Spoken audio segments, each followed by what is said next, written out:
When solving absolute value equations, you first need to isolate the absolute value. For this equation, that will require first subtracting 2 from both sides. Some people want to subtract the 2 and the 3. However, that is not something that we should do because the 3 is being multiplied here by the absolute value. And you can't distribute into an absolute value, so we can't do this multiplication. So we'll first move the 2 by subtracting 2 from both sides. These 2's will cancel, and we're left with negative 3 times the absolute value of 2x plus 3 equals negative 6. Now notice on this particular one that we have an absolute value equaling the negative 6. An absolute value will never equal negative 6. However, in fact, actually, an absolute value will never equal a negative number. However, notice that this negative 3 is being multiplied by the absolute value. In order to move it, we need to divide by negative 3. When we divide the negative 6 by the negative 3, this becomes a positive 2, and these 3's cancel, leaving you an absolute value of 2x plus 3 equaling a positive 2. It is fine for an absolute value to equal a positive number. It will never equal a negative number.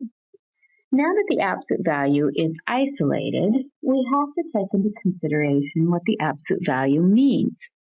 Absolute value is asking, how far are you from 0?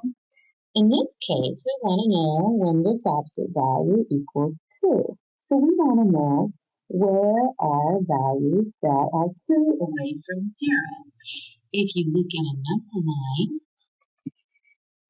with 0 in the middle, we could have positive 2 over here being 2 away from 0, but there's also another value over here, negative 2, which is 2 away from 0. We need to take into consideration both of those. So once you get the absolute value by itself, you split the equation into 2 equations. One is just like you see here, dropping off your absolute value symbols and leaving the number on the other side as a positive. That takes care of this right side of 0 over here where you are 2 away from 0 on the right side. The other equation takes care of being 2 away from 0 on the left side of 0. And that ends up being the same equation, dropping off your absolute value symbols, but we take the opposite of the other side. So we have a negative 2 over here. We always drop your absolute value symbols off and leave everything the same, and then do the other equation by dropping the absolute value symbols off and taking the opposite of whatever is on the other side of the equation. Now we have 2 equations, we just need to solve those, and we'll find that there are 2 values that can be plugged in to work in this equation. The first one we'll get by subtracting 3 from both sides here. That leaves you with 2x equals negative 1. Now, if we divide both sides by 2, we find that the first solution is negative 1 half. And you can plug negative 1 half back in to the original equation way up here, and you'll find that it works out. There will be another solution for this equation. That other solution we will find solving this equation. We'll subtract 3 from both sides. These will cancel, and we're left with 2x equals negative 5. Now, we need to divide both sides by 2. When we do that, we find that the other possible solution for x is negative 5 halves.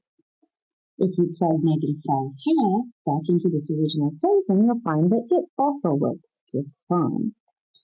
When you get your final answer, you do need to write it in a sentence. So if we were to write the solution for this, notice that there are 2 values. So you write the solution set is, and then in set brackets, you list the first one, and it can actually be either order, then a comma, and then the second one.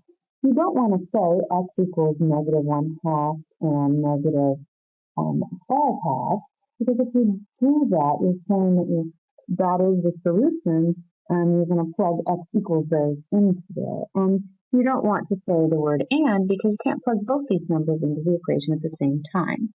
So we just say that the solution set is negative 1/2 or negative 5/2, meaning you can plug either of those in at any single time, and you will have the equation work.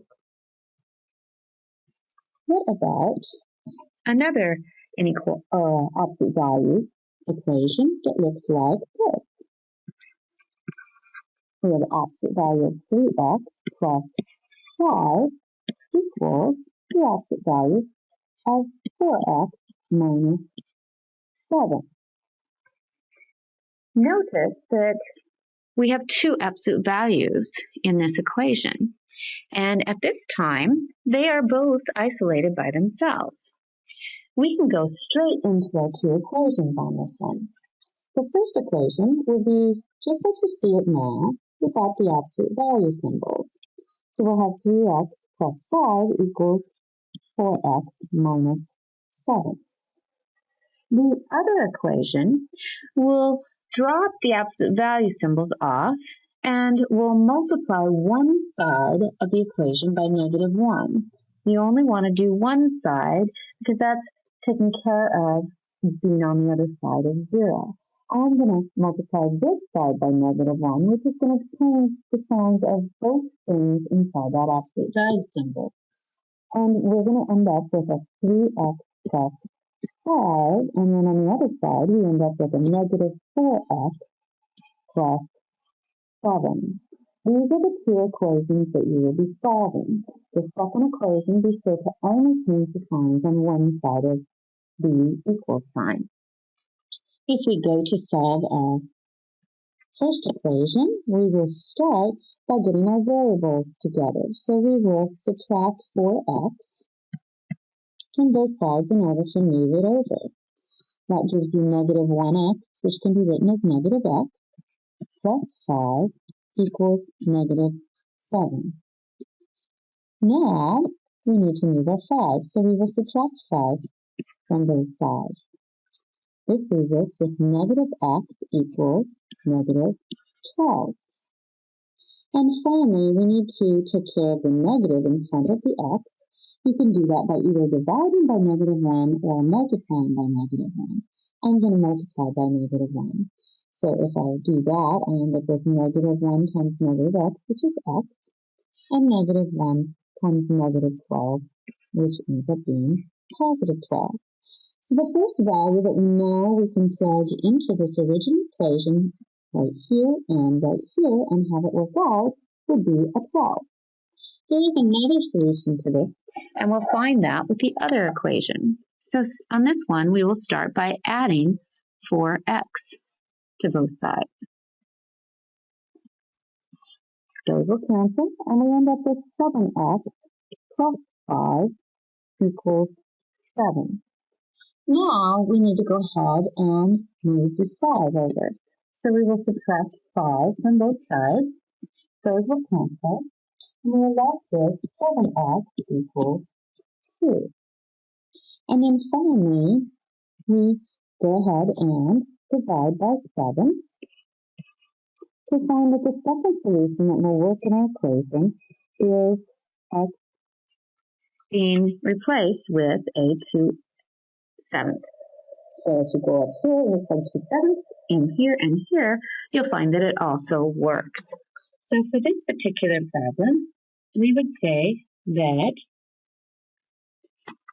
the solution set is 2, 7, 12. And it will be written out like that.